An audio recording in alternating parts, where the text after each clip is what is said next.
know, and I'm really grateful that IMT gave me a chance. And you know, even though all of our games kind of like sloppy or miss execution, I'm happy with the progress we've made so far. Well, and the thing is, when you're starting off a new season, because they have champions that do nothing. You're absolutely correct. So here, I'll explain it for sure. Okay. So it's the question everyone has, right now. So I'm sure everyone wants to know, Lohpally, why are LCS games so bad? Okay. Why are LCS games so bad? So here are a couple things that have been going on.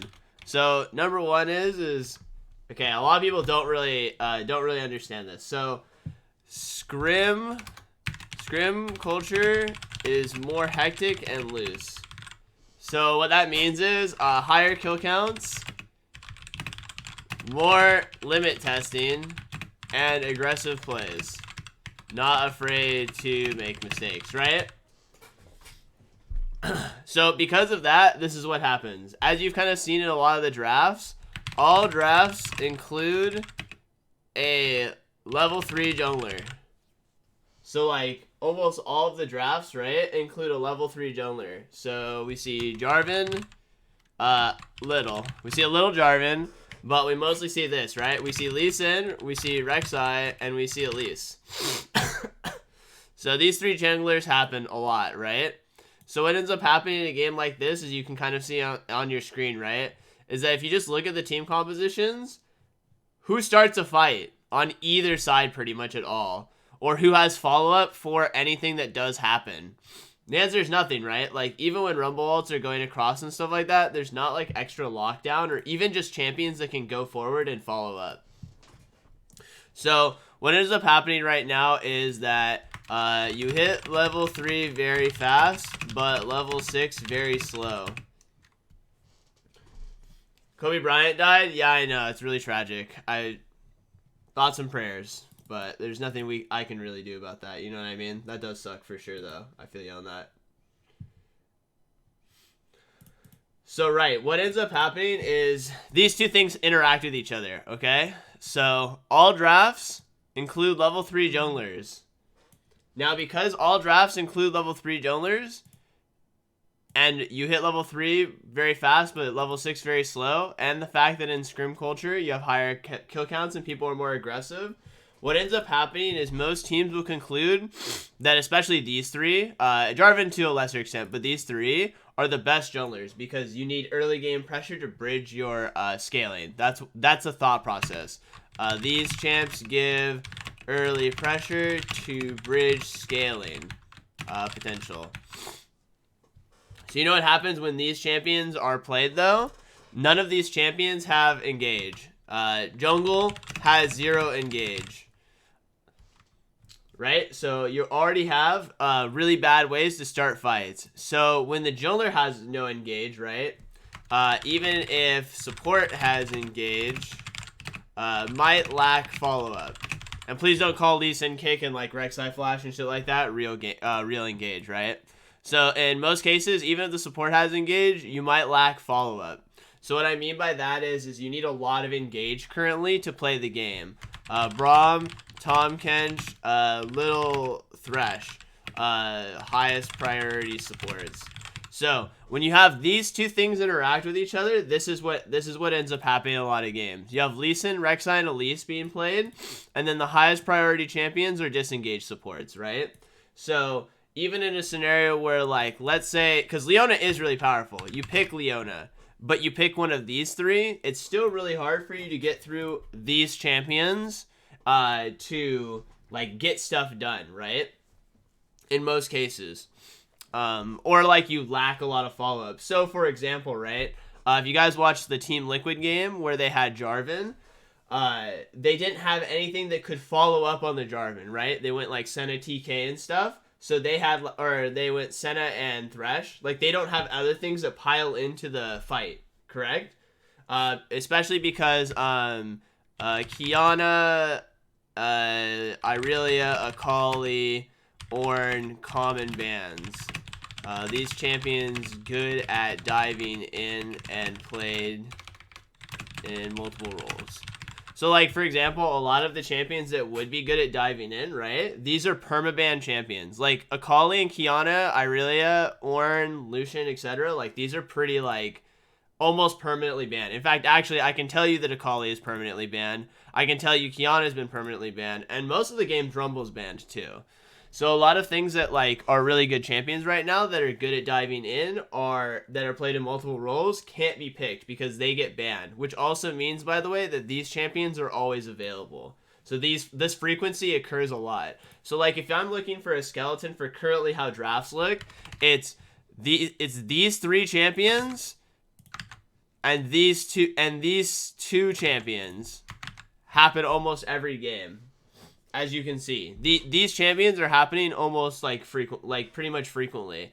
And as long as these 2 are banned and picked, it doesn't even matter if there's good follow-up from another role. So like, let's say like maybe Ornn gets picked or something like that, because a lot of the follow-up champions that you would get from other roles, like mid lane or something like that, aren't available anymore. So that's like, this is why right now you currently see 60-minute games that are really bad, because there's not enough engaged to get fights started to deal with the champions that are currently being played, right? Like lots of defensive champions.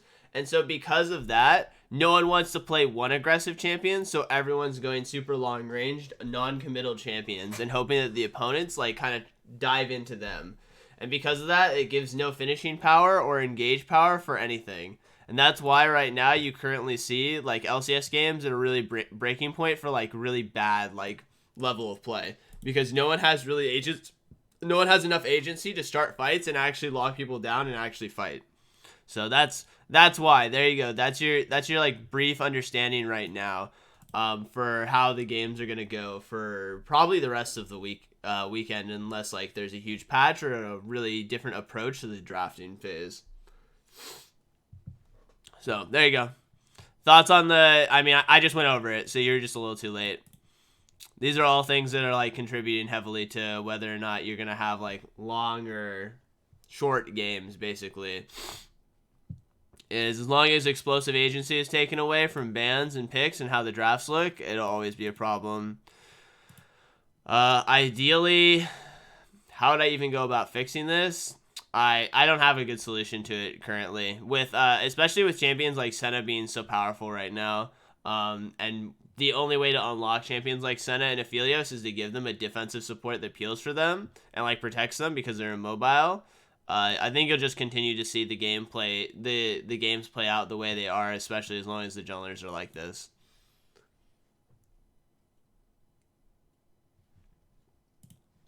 So yeah, I just wanted to like kind of like crash course, like explain why things are happening the way they are. And I think as long as this is happening, as long as these bans are happening, I think we'll just continuously see these problems arise. Because if there's no way to like pick aggressive like diving champions together, then I think it's pretty fucked for the most part. Also, side note, I really don't even like that people are picking fast 3 junglers like Lee Sin and Elise and Rek'Sai, because I've watched enough games now to tell you that conclusively these champions are trash.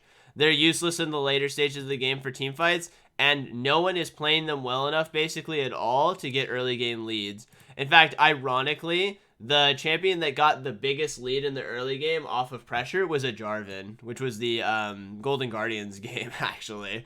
The Jarvan was actually the most the most pressure point early game jungler of any of them, and I felt like it was way better.